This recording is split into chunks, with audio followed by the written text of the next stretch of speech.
Hello, this is Dr. Rhadi Ferguson, and recently I sent out a survey and I asked, finally, I have a question for you. If you could have a private conversation with me, what two questions would you ask me? Please send me your questions. What two questions would you like to ask me? What do you need help with?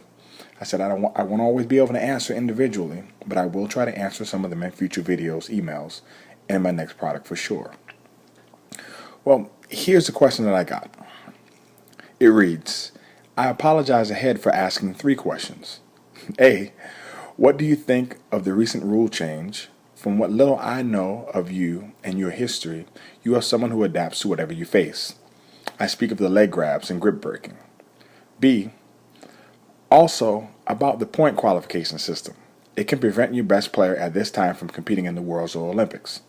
And C, I come from a club that is comprised of mostly recreational players, but they are trying to train all players like they are elite and spending too much time on fitness.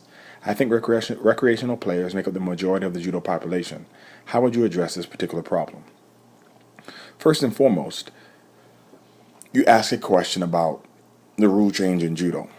To be honest with you, the rule change in judo does not really bother me. The removal of the leg grabs doesn't bother me. The gripping changes are slight changes. If you followed judo, there have always been gripping changes, from the removal of the pistol grip, the removal of the cat's paw grip in tachiwaza, the two hand on one side rule. There have always been these particular rules in judo. The good coaches and good players are those who are able to adapt. Grip fighting still exists in judo. What they were trying to make sure is that the players are doing aggressive grip fighting. The grip fighting that I learned, the grip fighting that I teach, and the grip fighting that is in the product Underground Grip Fighting Secrets doesn't have anything to do with being passive. I mean, when you're grip fighting, you are fighting for a thing or for a hand positioning or a position of your hands so that you can attack and throw or either stop your opponent from being able to mount an offense. So the grip fighting that we do has always been offensive. So it really doesn't change much for me except for some minor issues here and there. The game itself changed and became a more, upper body Greco-Roman type of game in judo. It required a lot more strength because you didn't have to worry about anybody grabbing your legs. So you can really move your arms or punch your arms towards the person's chest with reckless abandon. So it really didn't change that much to me.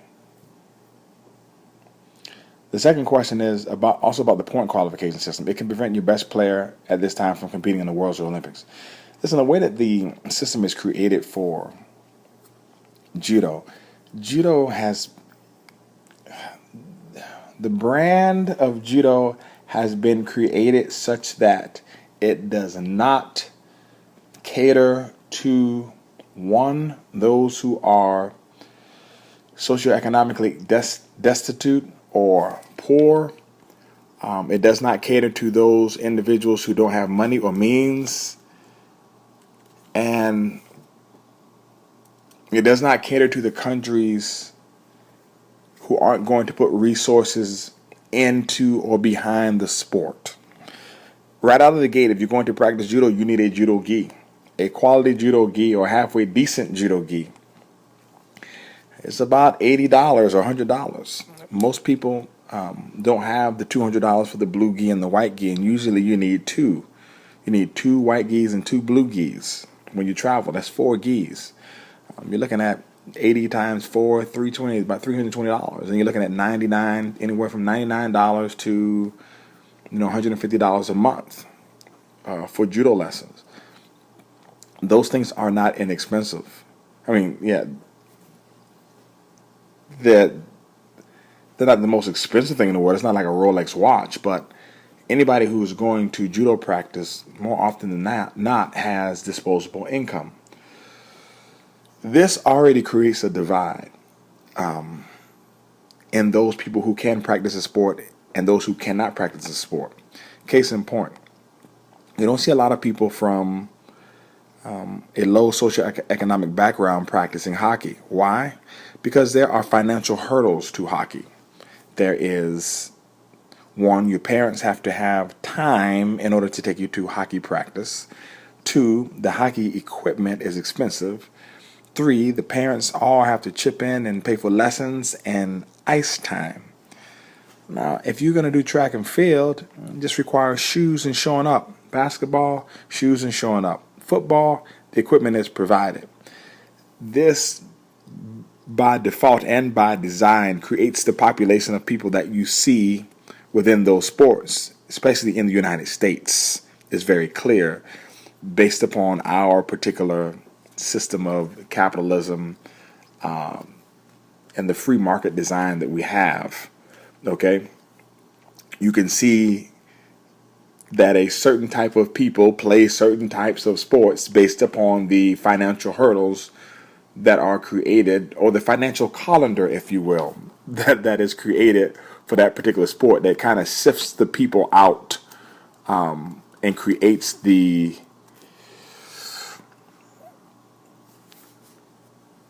I'm trying to say this the right way.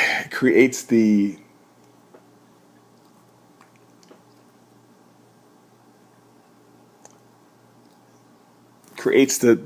societal makeup that you see for that particular sport. Okay? When it comes to judo, if you do not have the money to travel internationally, then you can't get the points. So by default, little Jeffrey, little Larry, or little Tyrone may be one hell of a judoka. They might beat anybody up and down the East Coast, all through the United States. But they might not be able to afford to travel to Venezuela, to places in Europe, to places in Africa. They may not be able to afford to travel like that. Someone else who may be close, almost as good, but who can afford to travel, will by default become a better judo player over time from exposure, from travel, from camps, from training, from parents being able to afford extra outside training opportunities, private lessons. So when you say that sometimes your best player doesn't go, that's not the truth. The best player does go. Sometimes the best athlete doesn't go, but the best player goes, because by default, the person who has invested and paid for the training and created their opportunities to become the best is the best. Is that fair? Nope. And I don't subscribe to the theory of meritocracy. Now, I don't tell kids that, because kids need to believe in meritocracy. They need to believe that if you work hard, good things will happen, and if you train, you can go to the Olympics. Well, that's not the truth. But you don't need to reveal that particular truth to a 6, 7, 8, 9, 10, 11, 12, 13-year-old. You don't have to, When somebody gets 18, 19, 20, you can tell them, hey, buddy, you can work as hard as you want to, and you can shoot your shot. If you don't have any money to travel to these tournaments, you're not going to make it. So, buddy, you better get out there, wash some cars, get a side job, a side hustle, or start making some brochures or something to get some people to donate some money to you so that you can have the means to go to these particular tournaments and to get this type of training. Now, the one thing that does exist, not only in America but all over the world, is that if people see you winning, they're more likely to support you. The problem is the people who aren't winning who really need the support. Like, if you're winning and you're the number one person in the nation, usually your national governing body has money and resources for you. If you're number two and you want to climb up the ladder, you're in a rough spot. And I was there. I was the number two person behind Atu Han, and Atu used to get all the funding. So what did I have to do? I had to raise money. Because there is a point where you can't make excuses and you have to make a way. And then you got to shoot your shot. And yes, luck counts too. But to say that the best person doesn't go, yeah, man, the best person does go. Because that's the person that got the points. And that was the best person. And when you put a system in place, you put a system in place to define what is, quote unquote, the best. And that's the system that's in place. Do I agree with that system? It doesn't matter if I agree with it or not. I do know this. In America, we believe in a trial system. We believe that it doesn't matter how many points you have, you need to fight at the trials. And if you win the trials, then you make the team. But the way that the things are set up now, your 4-year process, the whole 4-year quadrennial is the trial. But it's a worldwide trial. And you're fighting for points. And you have to go all over the world and you have to fight for points. And that means that you need to have means and you need to have money in order to do that. Is it fair?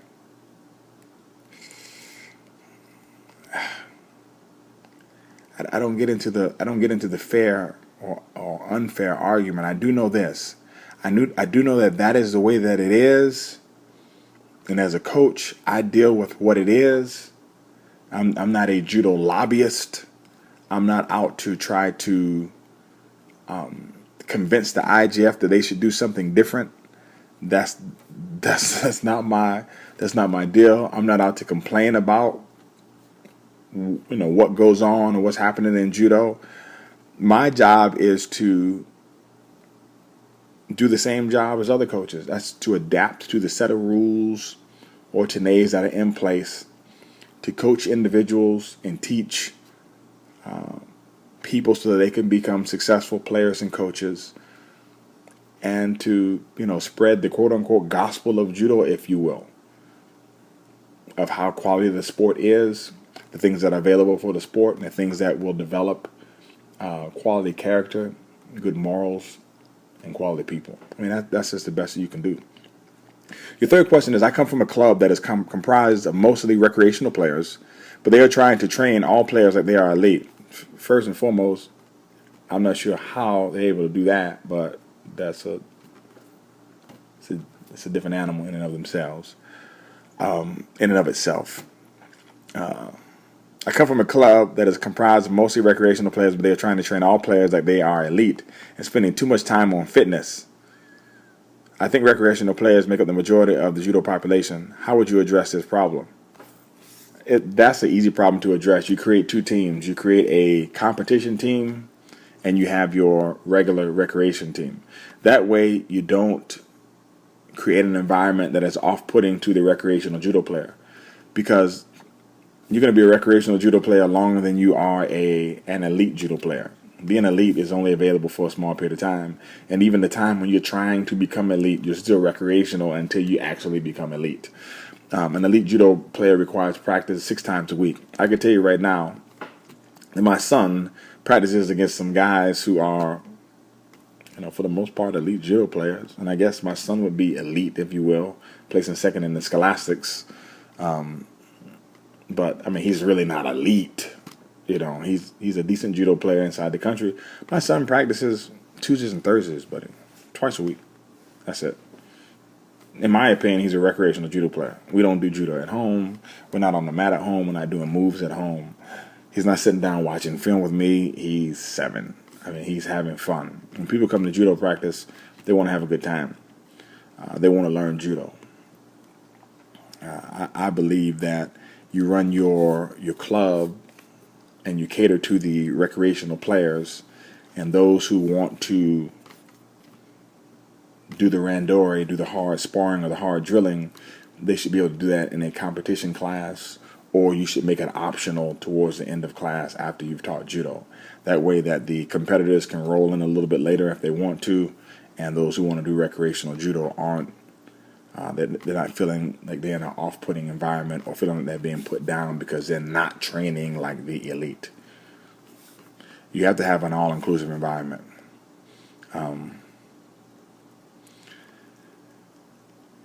When I read that you say they're spending too much time on fitness, what I hear is that there's not enough teaching going on, because I don't believe there's too much time on fitness. I believe in fitness fitness is a very real part of of judo, not competitive judo, but just judo, of being a martial artist. I really cringe when I see I'm going to say it. I have no problem saying it, and people can feel how they want to feel about how I say it. But I cringe when I see the judo player or the judo coach who is really unfit and out of shape and huffing and puffing, and he can't bend over to tie his shoes because his life is off balance. There has to be some balance that is provided with the judo. If you're going to be a martial artist, you got to be a martial artist all the way around. I mean, these things have to apply to your life, and you can't do judo moves without being fit. I mean, judo's not the same as self-defense. We're not doing self-defense here. I mean, we're talking about the art and the sport of judo. It requires for you to be somewhat agile. It requires for you to be knowledgeable. And nobody thinks that when you're 70, 80 years old, you have to jump out there and do the moves. But you should be able to move at 30 years old, 40 years old, 50 years old, not huffing and puffing because you're out of sorts. Okay? So fitness is a real part of it. I don't believe in too much fitness. What I do think is that there may be too little teaching going on, which I think may be a major concern, and that is a matter of curriculum and curriculum development. I think a lot of people get frustrated at judo clubs because the curriculum isn't outlined. For me, my curriculum in my club is outlined. My players know if we're on the case in point. If we're doing Ogoshi, we're doing Ogoshi for about 6 weeks. If we're doing Osoto, we're doing Osoto for about 3 months. Right now, in my club, we're doing Sumigaish, and the scissor sweep is on Thursday. The Uchimata, we are introducing Uchimata, but we're still going hard on Koshigaruma, and Osoto Gari is on Tuesday. I'm talking about for the kids class. And that's it. And we've been there for maybe about 4 months. But the parents know what it is. The children know what it is. It's not boring because they know what to expect, and the instruction and the quality of instruction is there, and the building blocks for the next lesson on that particular technique are there. I think that frustration comes from not knowing what's coming next in practice. I don't think it's from too much time on fitness. I think that answers your questions as best as I can answer them. I thank you so much for your questions. I really do. For those who have not had the opportunity to submit some questions, please do. There's the link right at the bottom of this particular YouTube video in the About section, and you can submit your question, and I will do my best to get to that question as I'm sifting through the other ones as well. Take care and have a super fantastic day.